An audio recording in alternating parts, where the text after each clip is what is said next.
What's going on, everyone? I want to start this video by saying thank you for the continued support on my last video. It's pretty mind-blowing to see how many people are enjoying my content. So I guess keep putting out more for you guys. But this is a thing that I want to do on my channel each week, just kind of talking about the things that have gone on throughout my trading week.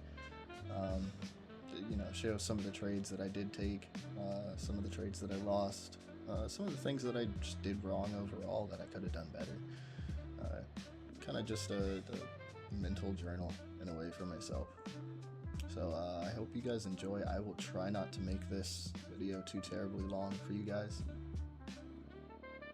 I do also want to say, this is more old ride footage. I do apologize. I want to do actual moto vlog kind of style to things, but it's been rainy here. It's supposed to be rainy for another like week and a half, so it's kind of hard to find some time to actually be able to go out and go ride. But whenever the weather clears up, we'll be back and actually able to do a moto vlog style to this, which I think you guys will enjoy for the way that I want to do it. So, but anywho, enough rambling about that. Let's get into the actual meat of the video. The past week, I ended up taking off. This week, I decided to come back to trading and give it a go. So I'd purchased a new 50k eval and decided to trade that this week. I initially on Monday had started the account actually on a loss. I'd hit daily loss limit that day. I did not follow any sort of rules, and I just kind of went into an overtrading session, which honestly, I don't know, it kind of didn't surprise me just because I wasn't feeling the greatest about, trading that day or just trading or anything at that time. I had a bit of a rough start to my week, essentially. Coming into Tuesday, I knew that I was gonna kind of have to get it together if I wanted this account to actually go anywhere this week. I had ended up deciding to just try and be patient going into the morning, wait for a genuine solid setup, and that's something that I ended up actually finding, and it pretty much pulled me out of my my losses from the previous day, which made me pretty happy, but I wasn't hopeful still. I don't know, going into the start of this week, I felt very off. I felt like I was just not going to have a good week trading. This week, I also wasn't really feeling trading the NASDAQ. It just wasn't, I didn't feel solid with it. I primarily traded a lot of gold, actually, this week. And this is the trade that I ended up seeing, or the idea that I ended up having for the trade, essentially, at this zone right here. I ended up setting up a buy-side limit order at that zone to see if price would potentially come down and tap back into it, and it ended up doing exactly that. I had targeted just below the fair value gap to give me my 1 to 2 risk reward that I wanted, and it ended up bringing me out of a pretty steep hole, which I was pretty happy with. Going into Wednesday, I ended up catching myself another winner for a 1 to 2 risk reward. I think it was a pretty quick trade. I don't have any of the trade documented for Wednesday. I was at work, so it was kind of hard to document the trade while I was trying to also work and also manage my trade. But anywho, this is the P&L that I was brought to as of Wednesday, which I was pretty happy with, and I was happy to not see a blown account. Going into Thursday, I also just didn't document the trade that I had that won that day. It had netted me, I believe, plus 700, putting my account at 51,500. So I was pretty happy with that because I was already halfway to, funded on that account, and thought, maybe if I don't get too overzealous with it, I could potentially get it done this week, which would be pretty nice to have.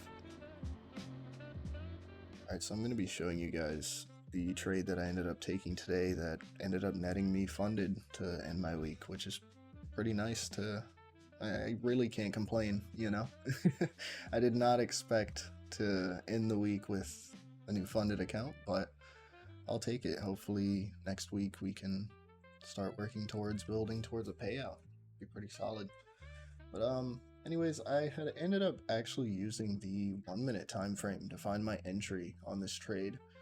The reason being, I just couldn't find any sort of an entry on the 15-minute or the 5-minute originally, just because, I mean, it's just been running. So, but I knew I wanted to try and hop in somewhere maybe. So I ended up coming down to the 1 minute just to see what was here, and noticed this zone right here, the fair value gaps right here. I mean, it's essentially my setup. This is what I'm looking for. And anyways, I thought if price can come back and tap into the zone, I could potentially find an entry, and I had my stop set up based on the 5-minute.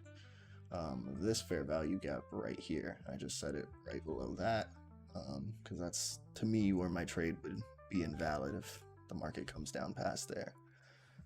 So anyways, put my limit order and waited.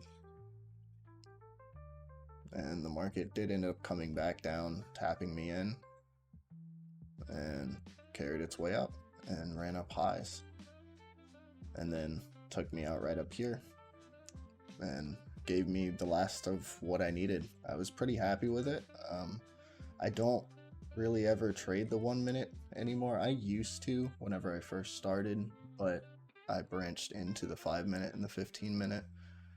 Just, I don't know, the 1 minute's chaotic.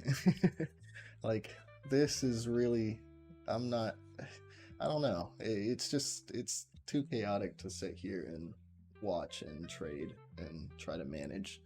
You know, there's so many ups and downs within the 1 minute candles. It's not always the best thing, but today I felt confident off of seeing the zone on the 1 minute, seeing the fair value gap on the 5-minute, and I mean, overall, it seems like we want to go buy side, and if you come and zoom out, we're, you know, really close to previous highs. So I'm under the assumption that we're just going to want to clear them. But yeah, that's all that gave me the validity to take this trade, and I'm glad it panned out the way it did. This is the P&L of that trade that I just showed you, and it's surprising that I ended up pulling myself out of the hole that I was in to start the week. I was not feeling very confident going into Monday and Tuesday. There was just a lot going on with news and everything like that, so I just wasn't really, I don't know, I wasn't really feeling price action as I hadn't been, but I knew that I could find setups. I just had to be more patient, and not just sit there and kind of trade off of emotion. That's something that I know a lot of people probably struggle with, is trading off of emotion. And I mean, that's simply what leads to over trading, because, you know, you get a loss and then all of a sudden you want to try to make it back, and you think you can make it back, but you just start seeing incorrect setups because you don't wait. You don't give yourself time to reset between trades, or, you know, you don't give yourself time to, you know, maybe wait a day and just get a fresh mind on it and not be, you know, as bothered by it. Much all I've got for you guys on this one. That's the gist of my entire trading week this week. I will try and better record, or better like document my trades that I take. It's a little hard, just being that I take a lot of my trades while I'm doing stuff, or, you know, while I'm at work or something like that. I do a lot of trading on my phone. I'm not always at my computer, so I can't exactly just record every trade that I take. I do want to try to get a little bit more out. I will probably have another video in the middle of the week, next week, just kind of recapping things further, and just going over where my trades might be at that time. I appreciate anybody who's watched this far, and I hope to see you in the next one. Peace.